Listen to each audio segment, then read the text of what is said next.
politics. Both you guys know him personally. You've either worked for him or worked with him or been in competitions he's created. Does this man want to be president, Omarosa?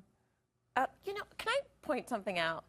There was this whole campaign to draft Donald Trump to run for president. Do you remember this when we first got on The Apprentice? He didn't get into this because he just wanted. There were people recruiting him to run for president. Why him? I met him in 2003. Why him, do you think? Because he's a good businessman. Yeah. Now, whether that translates to government, I don't know. I worked in a White House. You need a different set of skills to kind of work in that bureaucratic environment.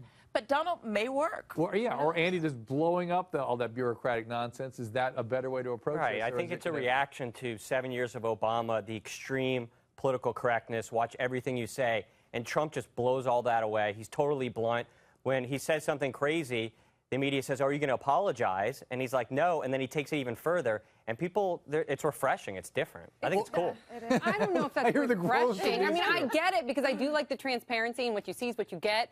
But I also don't think that's a good tactic when you're having discussions with world leaders. If you don't agree with them, oh, you're an idiot, and walk out the door. It's not a good tactic to run the country. It's a great tactic to win the Republican primary. Well, it's a great tactic to get all the media attention. You know, he makes these outlandish statements and he gets all the attention. Reagan had that thing where he had a vision. He was a very simple guy. Trump has a vision. He keeps it very, very simple. The people understand that. And this complex nuance that Obama has, there's a rejection of that. And Obama's simple. It's very Reagan. I remember Reagan being very much like sort of Make America Great. That was sort of Reagan's thing back Without then. question, there is similarities, especially with someone who acutely knows how to use the camera to his advantage. But President Reagan was always, before and after his time in the White House, a very humble man that liked to, as soon as he was outside of the White House, put on his denim and be this kind of everyman. And Donald Trump has a helicopter with his name on it. And you know what I'm saying?